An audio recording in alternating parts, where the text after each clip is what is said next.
the most grown up I've ever seen him. Yeah. He's ready to graduate. Oh, I hope so.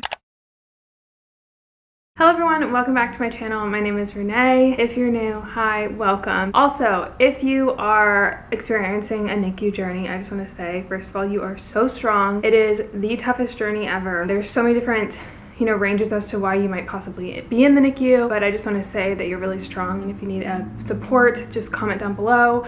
I would love to go through all the comments and give my best to everyone. I'm praying for everyone that is in this moment in their life. I feel like it's extremely tough. I applaud you for being that strong person. I know that you didn't choose this path, but I know that you're not in this path for a bad reason. I think everyone's journey works for them, never against them. I know that's really hard to say when you're in that season, but I just feel for you. I'm praying for you, and I'm sorry that you're going through this, but you are strong, and I know that you can get through this. I know some people are here just to follow along with my journey. So I had a baby that was in the NICU for about 3 months, a little under 3 months. My son Bryson was born October 25th, 2022. His due date was January 18th. So he is corrected age of 2 weeks, which means that he technically, physically is a 2-week-old baby. However, he's 3 months officially. There's like a gestational age and then there's a corrected age. So he was 3 months early. He was 2 pounds, 7 ounces. And like I said, we were in the NICU for quite a while.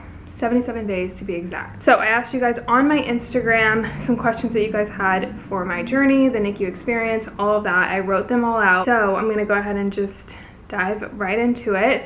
The first question that I got is about my C-section. I had to give birth, obviously, like I just said, 3 months early. It was an emergency C-section. I did go into labor. My water broke like 2 weeks, I think, before I gave birth. So I was going into labor. I was having contractions, and I said my water broke. They were trying their best to keep him in as long as possible, but they ended up having to give me an emergency C-section. And because he was technically transverse, which means he was laying like this, he wasn't head up, head down, he was completely sideways.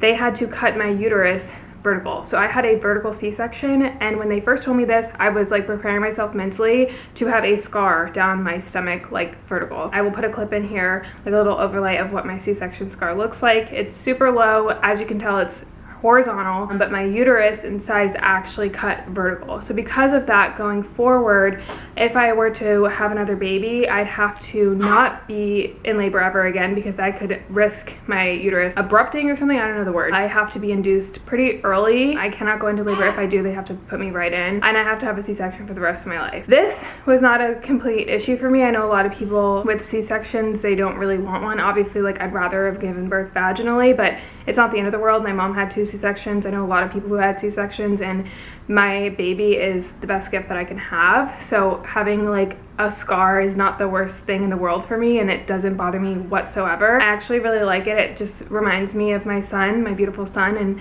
his journey and the strength that I went through to have him, and the experience of him being inside of me. And now I have this like beautiful, I would say, like tattoo, if you will. It is a little smiley face below my belly button, but it's covered up with, or if I wear a bathing suit or something like that.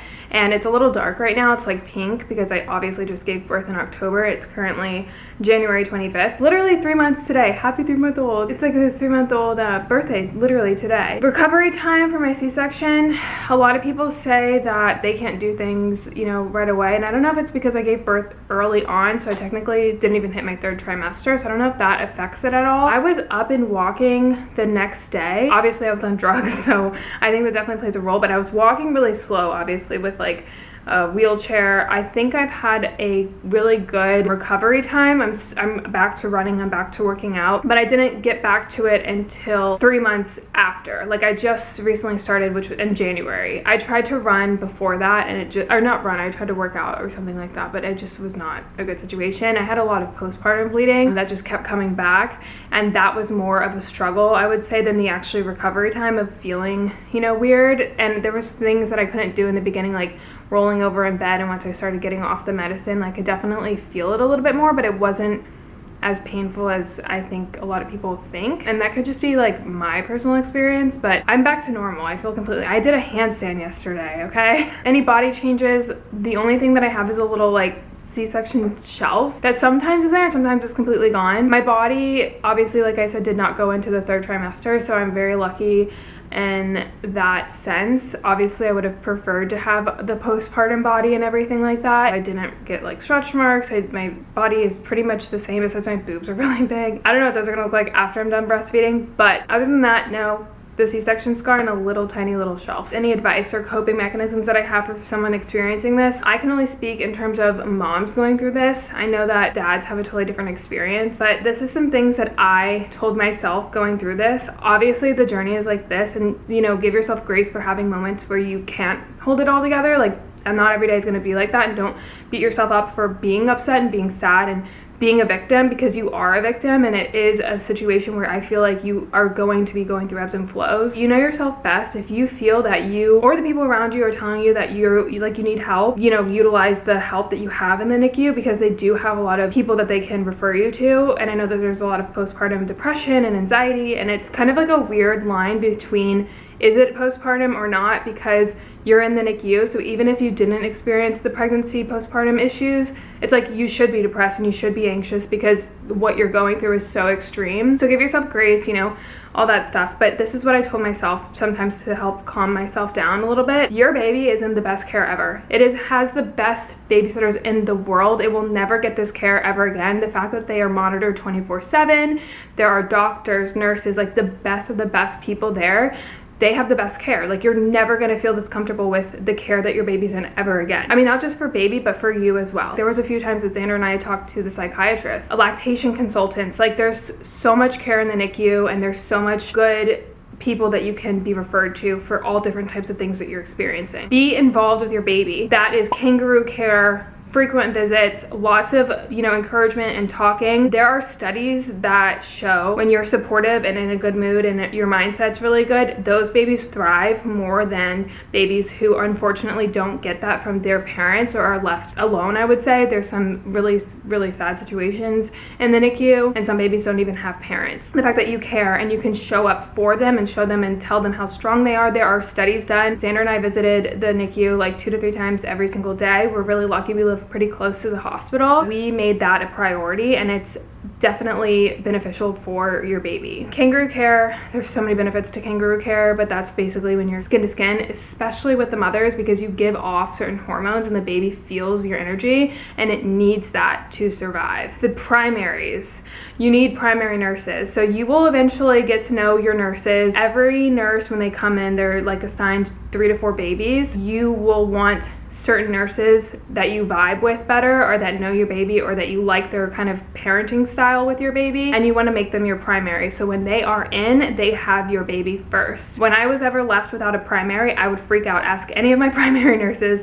They're like, Renee was known as the crazy one who, if she didn't have a primary, she'd like literally flip out. Like, I needed my primary nurses. We had so many primary nurses. We're very lucky that the people there we love to work with, and they're not supposed to tell you this, but they actually have a list that you can say, I don't want this nurse working with my baby. There's a story, which I'll tell you about later, where there was a specific nurse that did something that was horrible. We didn't want that nurse. There are certain nurses that just didn't feed off of our energy very well and would make me extremely anxious and would talk very negatively, or they weren't as engaged with baby. I didn't want them around baby. So get to know your nurses, get to know your primaries, make a primary list, and make sure that you are strong with the charge nurse. So the charge nurse is in charge of dictating the primaries. So if I had a primary there and they weren't assigned to us, I would run up to the charge nurse and I'd be like, hey, why isn't blah blah blah with us? And she'd be like, okay, let me change it. Yeah, be that mom. Find faith. I don't know if you're religious or not. I found God through this whole experience. Long story, but I was religious before this, but we are definitely more in tune with our religion and faith after this experience, and I think it's an outlet that you need. Whether it's a spiritual outlet, a faith outlet, like, you need something like an outside source to pray to for your own sanity. Take care of yourself first.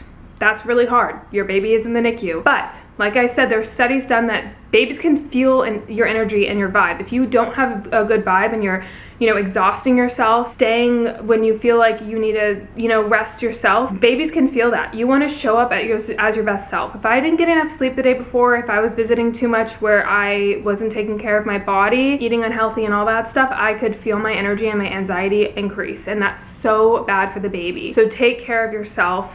Listen to your body. Try your best to do that first, because once you do that, you can take care of baby. Any challenges that I had for myself, for baby, for example, that were a little difficult to overcome i.e. the feeding challenge, Xander and I would kind of make like a game. So we would write on the board what we thought he would take for feeding, and sometimes he wouldn't take any, and instead of being like, oh my god, he didn't take any, he's not gonna come home, like he's not doing well, blah blah blah, it was like, oh man, Bryson, do it next time. And then when he did it really well next time, we'd be like, hell yeah babe, you got it. And it made it a little bit more fun and a little bit easier. Now I think these challenges are obviously better for when baby's like on the way to coming home, because the struggles in the beginning are just unmatched. It's really scary. You don't know if baby's gonna survive. Like it's just terrifying. Once you're about to go home, it's almost like a weird like opposite effect. It's like you're even more stressed and more anxious, and you feel like he's not coming home even worse, because you're right at the finish line, you can see it, and it's going so slow, and it's just like a totally different experience. But to help with that part of it, try to make little fun games for yourself. Another thing that I told myself was that, you know, all other full-term babies come full-term. Obviously you would want that for your kid, but this is his journey and this is not how it happens. So appreciate the moments that you have with him now, because you get a little extra time with your baby. If he didn't come early on, you wouldn't have had this extra time. So I technically got 77 days extra with my baby, which is super special for me. And like I said, obviously I would rather him come full-term, but you know, I got to have those little extra moments with him, and I'm so grateful for those moments. As for preemie clothes, Carter's, they have so many preemie clothes. I know that Macy's has some. I honestly didn't find any at my Macy's. And then Bye Bye Baby has preemie clothes. A lot of people asked about Bryson's journey. So that's my baby. I have a whole in-depth video that I will pop on the screen for you guys, where I go into depth about like my pregnancy, the journey like in the NICU and all that stuff. The biggest issue that we had was like when he was first born, I don't know if it's in the NICU or just in general, but the first week they typically lose weight. So he's 2 pounds 7 ounces and he lost weight, and it's terrifying to see, but then they typically go pretty fast and they get healthy. But with preemies, there's a lot of extremely terrifying normal for preemie issues, such as brain bleeds, blood transfusions, blindness. It's terrifying. Thank the Lord we did not experience any of those. However, he did get extremely sick at one point, which had nothing to do with him being a preemie at all. So that itself was extremely terrifying. We did not know what that outcome was going to look like. Everyone, like I said in the beginning of this video, in the NICU has an extremely different experience. Some are preemies, some have Down syndrome, some have heart issues. Some of them are full-term babies in there that are going to be in there for a while because of a certain problem that they have. There's a lot of scary, terrifying issues in the NICU that just comes with the territory, and it's extremely terrifying. He never got a blood transfusion, which is super rare. He didn't get any brain bleeds. He just actually went to his last eye exam today, and they said everything looks okay. We're extremely blessed. When was our first time like holding him? So the first time we held him, I'm pretty sure it was that day. I was a little like on drugs, obviously. I know the first time I saw him after birth, like I was like, I want to say later in that afternoon. So he was born at 5 something in the morning, and then I got to see him at 2:30 p.m. You also don't get that experience when you have a preemie of like holding your baby and being able to like bond with him right away, which is also extremely like mind fucking, especially with all of your hormones and, you know, things that normally happen. But the first time that we held him, because you got to touch him, I got to touch him with my little pinky nail. Happy birthday. Yeah, happy birthday, Bryce. We're so happy to see you. There's so many people that are so happy to see you, bud. Yeah. Kind of roll it around on his tongue and hit his gums. He was so small. I think we like blacked these things out, but when I look back at pictures, I'm like, I do not remember him being that small. It's actually insane. The 29th, so a couple days after he was born, was the first time I got to hold him. I want to like just stare at him the whole time. Okay. I can hear him feeling. Number 4 are all these wires. Like a lot of people ask me, what was in his nose? So when you have a preemie, it looks scarier than it actually is. There are a couple wires on his torso area that track like his oxygen and his heart rate. So there's 3 of those that stay on until you leave, and that's just for tracking purposes. He had a PICC line at one point, which is the line that you get for like certain medicines that you have. That's not every preemie. That was good. Look at that. And then he had a CPAP mask. So the breathing is a lot of steps, and those are big monumental milestones. So there's CPAP. I know there's a ventilator. Such a handsome boy, Mr. Bryson. Your mommy loves you so much. I'll put the list of like the stages of how that goes, but he was on CPAP. He went to OptiFlow, I think, low flow, high flow, or high flow, low flow. I think he skipped one, and then he was in room air, which means he left with no oxygen, which is again super rare for a preemie. A lot of them actually leave with oxygen. That's a huge milestone to overcome. A lot of babies have difficulty with that. They have difficulty with feedings. Like I said, there's like little other issues that they have difficulty with. There's a digestive issue that's really scary, where they can't digest certain foods and then they have to have like surgery, and it's really sad and scary. They will measure their belly every, I think, day, honestly. The feeding tube either goes through their mouth or their nose. He had it in his mouth and eventually they moved it to his nose, and at the end he yanked that baby out. He was like, I don't want this anymore. And then they just took it out, and then he mastered his feeding. He pulled that thing right out. Their mind forgets to breathe on their own. It's a lot to remember, so sometimes they just stop breathing and you have to kind of like pat them up. It's called a DSAT, and then there's called Brady's, which again sounds scarier than it is when you're experiencing it at first. You're like, oh my god, and then you hear the beeping, and then the like it's just a lot. Sometimes babies require a little extra oxygen, especially in the beginning. It's just really scary. But like I said, once you're there for a little bit longer, it's not as scary because it's typical preemie stuff. So I can also put his milestones here of exactly the time frames it took for him to master those certain milestones. Okay, so the 5th thing is, how did we manage our time? Like I said, we made it a priority. We are super lucky that we are really close to the hospital and we both work from home. With that said, we would wake up at 4:45 in the morning and we would go visit baby, and then we would come home, work a little bit, sometimes go in the middle of the day, and then we would always go around 6 or 7. I completely forgot to answer this question, but one of the questions was about finances and how expensive it is. Yes, it is extremely expensive. They are $1 million babies in the NICU. I am very grateful that I had insurance. It still is super expensive. We had reached our out-of-pocket limit, and then because he was born in October and stayed until January 10th, it started, so we had to pay 2 of them. And yes, we have hospital bills, but that is nothing when it comes to how precious our little baby is. He is priceless. He's expensive. We make a joke, but yeah, it's very expensive. I'm gonna put down some resources if I can find them too down below in the description box if you guys need resources, but that's definitely a struggle that NICU parents have for sure, because not only do you have the NICU, but you also have the pregnancy if you had struggled with your pregnancy prior. I was in the hospital for like a month, I think, on bed rest. So yeah, there are hospital bills stacked up for sure. So they have a feeding schedule, and we would always go around his feeding schedule, and we would do his care time, which is like changing his diaper and all that stuff. So it's typically every 3 hours the nurse will come in and do the care time, which is, like I said, just all that stuff and feeding. So you want to go during the care times because then you can be involved with that care time. You want to be involved as much as possible, but also again, take care of yourself. You also have the option to spend the night. They don't recommend it. Only one parent can spend the night, but because of the layout of spending the night, like you have to sleep in this chair, and it was like, you're not going to be comfortable, and baby's literally sleeping, and you can show up as your best self in the morning getting better sleep. But obviously there's resources for people who aren't as close to the hospital. There was like a charity home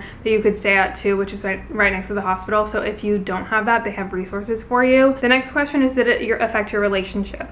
100%, good and bad. There are moments that will literally test you as a person, as a parent, as a like sanity in general. Anyone that's around you, yes, it's gonna affect you. We've had our moments, especially during the hard times. We've had extremely low moments. We literally at some point had to get down on our knees and pray to God because of how fearful our situation was. The scariness and the anxiety and the honestly kind of gruesome part of being pregnant and having a pregnancy issues and having your partner see you like that in a very vulnerable state. And it's a very terrifying emotional roller coaster. So anytime someone goes through that, like yes, it's going to be affected, but we have gotten stronger and it has bonded us for life. And you just have to remain strong for yourself, for baby, and then for your relationship. Be there for your partner because your partner is going through it with you. Because it's like a mom and dad situation, the struggle is so uniquely different that it's really hard to kind of understand. For example, Xander opened up at one point saying that he like couldn't help me and he would feel so bad because I would be in this moment where I would get so frustrated and so upset. How your brain is wired and how you are supposed to be with your baby baby and how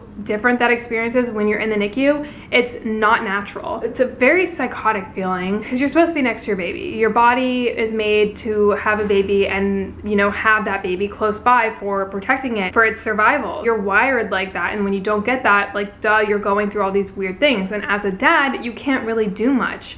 And so, like, he would change the diapers and he would say, that's like the one thing I can do to help, like, bond with my son. Like, there's not much else he could do. He can hold the baby, but I produce the hormones. He can't breastfeed the baby, but he can bottle feed. Like, there's certain things that the mom and dad experience that are very different. You have to try your best to try to understand what they're going through. Are you gonna smile for mama and daddy?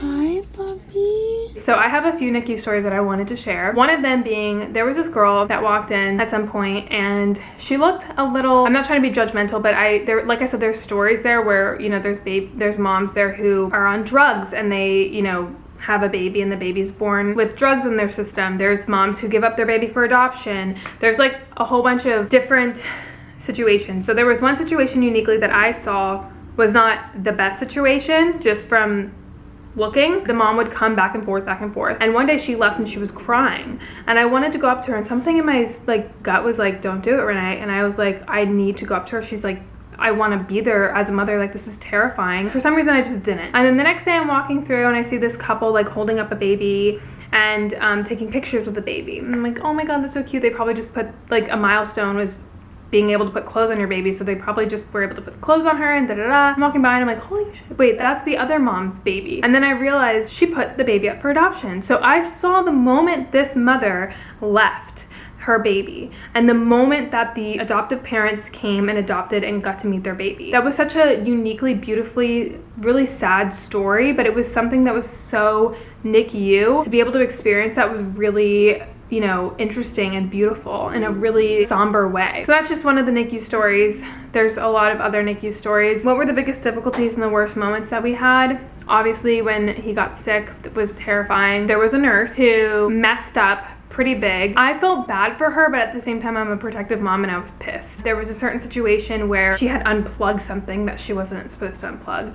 And because of that, we had to go through this whole extreme situation that was really scary. She was a new nurse.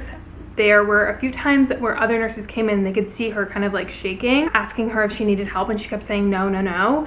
And I remember thinking, like, I don't like that she's saying no. Like, it's not, like, you should ask for help if you need help. I know some other nurses who have been there for a very long time and they're like, hey, nurse, blah, blah, blah, like, can you come help me out? It's not a bad thing to ask for help. And she unfortunately made a mistake on our baby. It was so shitty because I was pissed, but at the same time I like felt for her because that's probably a very terrifying situation, but she should have asked for help, and like the way she handled the situation was just really bad. And that was a story that was really difficult for me to overcome, because now after that, when the other nurses would come in, I would be like on edge the whole time. That's why I'm not a big fan of the non-primary nurses who would come. So pumping tips and breastfeeding, that is such a mind fucking situation as a mom in the NICU, because you're like, I want to breastfeed, they're not breastfeeding, it's difficult, I want them to come home, am I, you know, halting the experience of them coming home? Like, there's so much mental when it comes to feeding, especially when you're trying to breastfeed, because you know that's the healthiest thing for the baby if you can produce it. I will do a whole separate video about pumping tips, because I have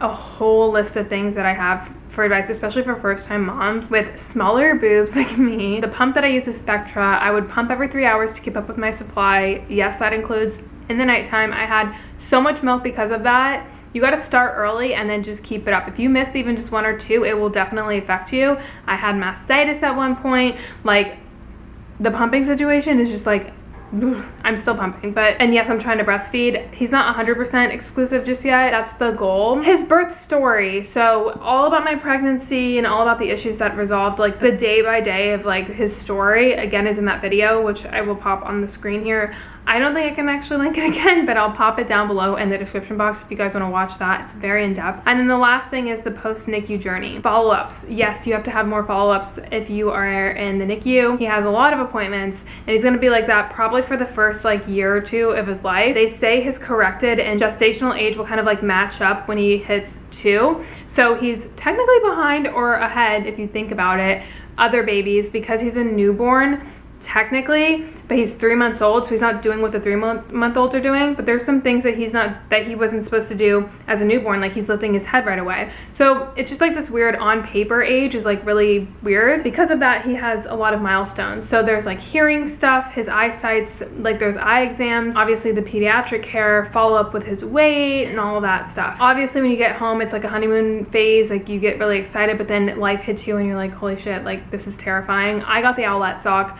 I was going to get a breastfeeding like scale, which I used to use in the NICU, and they're like, don't do that, Renee, you're gonna drive yourself crazy. Some people say don't do the owlet sock. I personally like to have the owlet sock because if, God forbid, he were to go down, I know how to resuscitate him. They wouldn't let you take him home if they thought that would happen. I technically don't need it, but I was gonna use it anyway, whether he was a preemie or not, for sleep, but it tracks his oxygen and heart rate, so if something were to go down, it would like be, it's like a little sock that we have. But my anxiety has been peaked. Xander said the other day that it was like worse probably now that he's home because he isn't with his care, but I'm trying my best to work through that. And obviously everything that we've gone through in the postpartum and how much adrenaline we were in survival mode is now kind of like dying down, and everything's hitting us, and he's home, and it's just, I have anxiety because of that. So it is scary. It's scary, you know, and it's hard because sometimes I think I'm missing out on this moment because I'm so focused on what could go wrong. I'm like on edge. There's an article about post-NICU anxiety, which I'll also link down below, but they say anytime you bring home a NICU baby, it's terrifying because of everything that you just experienced and everything that you witnessed as a mother, everything that you shouldn't be seeing and everything that is the scariest thing ever you just experienced with your baby. So you kind of are just on edge waiting for the next bad thing to happen, because it did. That's valid, but you can't miss out on these beautiful moments that you have with baby now that they're home, and just worrying over having fun, because this is supposed to be a fun experience. And that's something that I was told recently that I'm struggling with, but I'm trying my best to overcome. Any advice? Give yourself grace. You know, it's day by day. Try your best to be the best mom that you can be, and only you know what that is. Sleep, for me, is a little different. So I'm awake more. I was pumping every 3 hours, so I was used to not getting like the long restful sleep. When I wake up with him now, I'm feeding him, changing him, and pumping. But I'm very lucky to have Xander. He does a lot of the work as well, and he helps and wakes up with me every time. We, you know, exchange times. I'll let him sleep, he'll let me sleep. We like work with each other's schedule, and I'm very lucky to say that I feel very rested. I know a lot of moms don't get that from their significant other, so I'm very, very lucky. Now that the sun is coming in, I look insane. Thank you guys for watching this video. Again, if you are experienced NICU, you know, journey, I am so sorry. I wish you well, and it's terrifying, and you're valid for your feelings, but you know, you got it. I promise. Got it. No matter what happens, I believe in you, I believe in your baby, and I hope and pray that everyone here, you know, turns out all good and all healthy. So I love you guys so much. Thank you for watching. Thanks for asking your questions. If you have any more questions, comment down below if you want to share your journey. There's always somebody that has had a NICU experience. Before this, I would have never even known what the NICU was, but there's always someone who's like, I was a NICU baby, or my uncle had a NICU baby, or my baby was in the NICU, and like there's always somebody that was touched by it. So if you were, God bless. I love you guys so much. Thanks for watching. I'll see you guys in a future video. Bye.